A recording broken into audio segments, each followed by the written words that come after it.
hello. ඉතින් මේ birthday surprise එකේ part 2.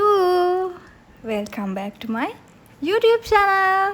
ඔයාලා බලනවා ඇති දැන් මේ කොහෙද ගිහිල්ලා තියෙන්නේ කියලා. ඉතින් මං ආවා cinnamon grand එකට හදිසියෙම මෙතෙන්ට එන්න උනේ ඇයි කියලා දැන් කියන්නම්.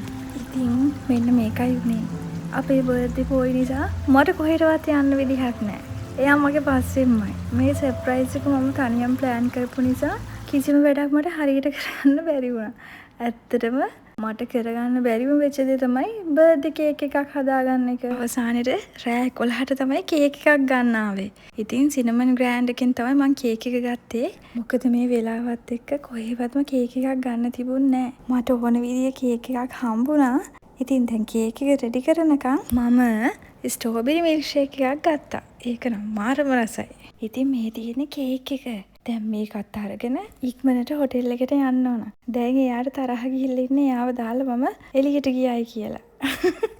තරහ මරා යන්නත් එක්ක නැටුම් තෙල් බෝතලයකුත් එයාට ගෙනාවා. තරහ තව වැඩි වුණා. පැය භාගයක් විතර රූම් එකෙන් එළියට දාලා තියෙද්දි. ඉතින් එයාව ඇතුලේ තියාගෙන මේක කරන්න බැහැනේ. ඒ නිසා ඉතින් එළියේ තමයි ඉන්න ඕනේ. තරහ මූඩ් එක ඔක්කොම ගියා. රූම් එක arrange කරලා තියෙන විදිය දැක්කම. හොඳ හිනාවකුත් එක්ක දෙන්න අපේ බර්ත්ඩේ බොයි රූම් එකට ආවා. ඉතින් එයාට නම් ඇත්තටම හිතා ගන්න බැරි වුණා. එයා දැක්ක මං කේක් එක අරගෙන යනවා. ඒත් ඉතින් එයාට හිතුන්නේ නෑ මම මෙච්චර දෙයක් කරලා තියෙයි කියලා. මෙච්චර දෙයක් කියන්නේ ඉතින් මහා ලොකු දෙයක් නෙමෙයි. හැබැයි එයාට මං එයා ආසම කරන දේවල් ගොඩක් ගෙනත් දුන්නා. එයා පොඩ්ඩක්වත් බලාපොරොත්තු වෙන්නේ නැති දෙයක් වෙච්ච නිසා ඒ සතුට එයාට දරා ගන්න බැරුව ගියා. ඉතින් මට පුළුවන් හැමදේම මම මගේ ජීවිතයේ තියෙන තාක්කල් මං එයා වෙනුවෙන් කරනවා. එයා ඉතින් ෂොක් වෙලා වගේ මුකුත් කතා කරන්නේත් නෑ. මං ඒ නිසා විහිළු කරලා පොඩ්ඩක් හිනස්සුවා. මම නම් හිතන්නේ අපිට පුළුවන් හැම වෙලෙම අපි ළඟින් ඉන්න අය සතුටින් තියන්න අපිට මොනවා හරි කරන්න පුළුවන් නම් අපි ඒක අනිවාර්යයෙන්ම කරන්න ඕන. දැන් ඉතින් තියෙන්නේ තෑගි බලන වෙලාව.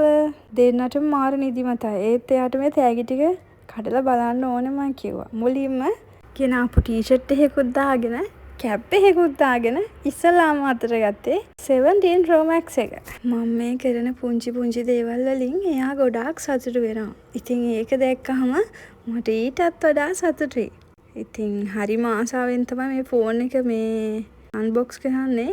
බලන්නකෝ මූඩ් එක යාගේ. කොල්ලෝ කියන්නේ කෙල්ලෝ අපි වගේ නෙමෙයි. පුංචි දේවල් වලින් උනත් ගොඩාක් සතුටු වෙනවා.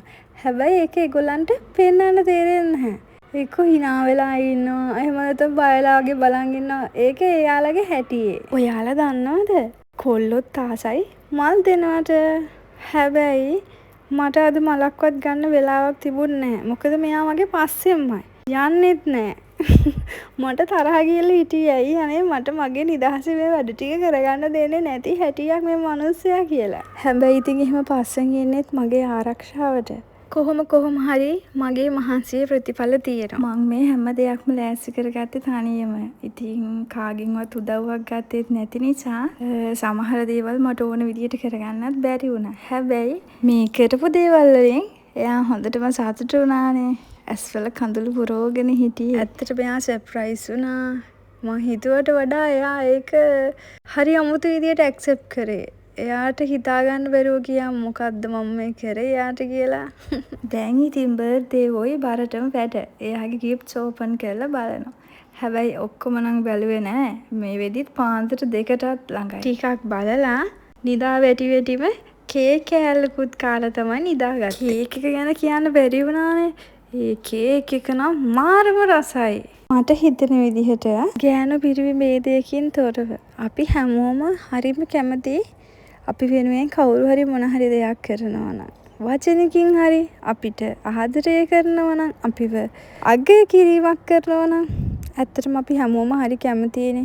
ඉතින් මේ වීඩියෝ එක බලන යාළුවටත් මං කියන්නේ ඔයාගේ ජීවිතේ කාට හරි ඔයාට හිනාවක් ගේන්න පුළුවන් නම් ඒක රුපියලකින් හරි නැත්නම් මිලියන ගානකින් හරි ඔයාට ඒ අවස්ථාව ලැබුණොත් අනිවාර්යෙන් ඒක කරන්න. එහෙනම් අදට මේ වීඩියෝ එක මෙතනින් ඉවරයි.